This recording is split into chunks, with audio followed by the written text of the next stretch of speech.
પ્રેમિકા પ્રેમીને લગ્ન કરવા માટેનું દબાણ કરતી હતી. સતત તેના પર દબાણ કરવામાં આવતું હતું કે તું મારી સાથે લગ્ન કર. આ જ બાબતથી કંટાળીને પ્રેમી પ્રેમિકાનો જીવ લઈ લે છે.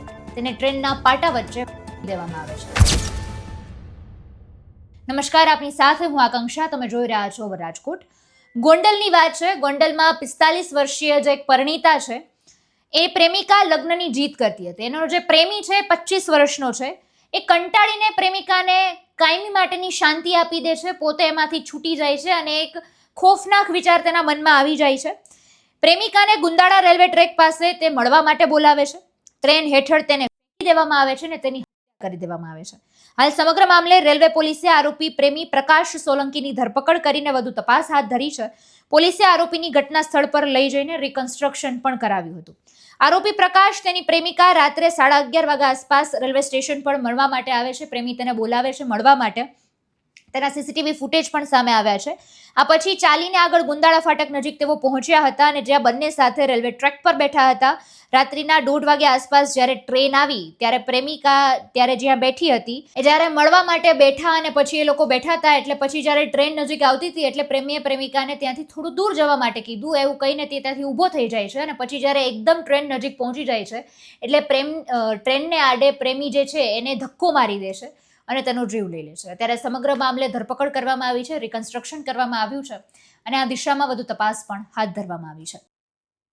ગઈ તારીખ 4/8/26ના વહેલી સવારે ગુંદાળા ફાટક ગોંડલ પાસે રેલવે ટ્રેક પાસે એક અજાણી મહિલાની મળેલી, જેને અનુસંધાને ગોંડલ બી ડિવિઝન પોલીસના માણસોએ એમ્બ્યુલન્સમાં ગોંડલ સિવિલ હોસ્પિટલમાં લઈ ગયેલા હતા.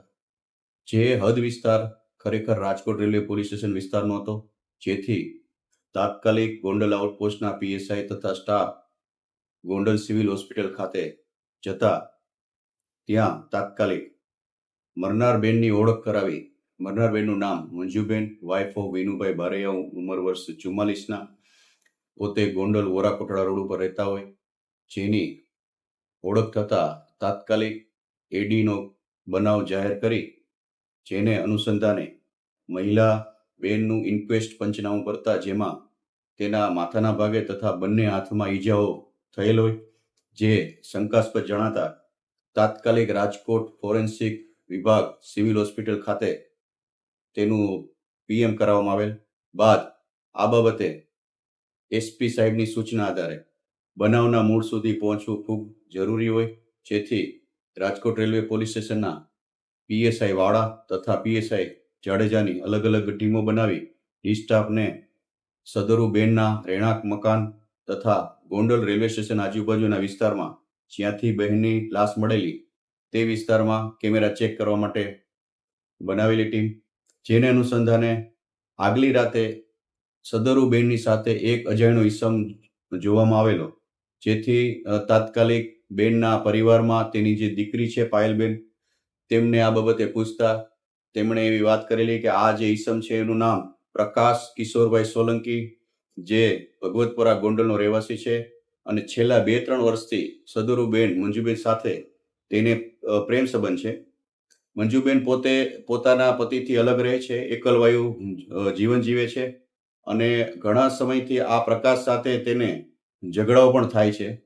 જે લગ્નના દબાણ બાબતે આ બેન પ્રકાશ સાથે ઝઘડાઓ કરતા હોય છે, જેને અનુસંધાને તાત્કાલિક ટીમોને પ્રકાશને શોધી કાઢવા માટે મોકલવામાં આવેલ, જેથી ગોંડલ બી ડિવિઝન પોલીસ સ્ટેશનના સ્ટાફને સાથે રાખી ગોંડલમાંથી સદરુ પ્રકાશ કિશોરભાઈ સોલંકીને ઝડપી પાડી યુક્તિ પ્રયુક્તિથી પૂછપરછ કરતા પોતે પોલીસ સામે ભાંગી પડતા પોતે કબૂલાત આપેલ કે મરનાર મંજુબેન સાથે પોતાના પ્રેમ સંબંધ છે અને અવારનવાર એ બાબતે લગ્ન બાબતે ઝઘડા એને થતા હોય, જેથી એનાથી કંટાળી ગઈ રાતે પણ ગોંડલના રિલાયન્સ પેટ્રોલ પંપ પાસે મારકૂટ થયેલ અને પછી બેનને સમજાવી પોતે રેલવે ટ્રેક બાજુ આવતા જ્યારે બેન સાથે ઝઘડો થયેલો હોય અને પછી